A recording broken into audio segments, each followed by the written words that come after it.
Olá, meu nome é Sherly, sou fisioterapeuta, atuo na fisioterapia na disfunção temporomandibular. E hoje nós vamos falar sobre algo que afeta muitas pessoas, que é o bruxismo. Vamos aprender um pouco mais?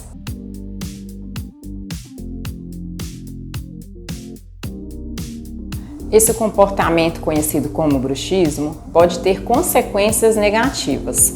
Podem causar dores na região da mandíbula, dores cervicais, em alguns casos também dores de cabeça com frequência e em casos mais avançados até mesmo dores na articulação temporomandibular, também conhecida como ATM.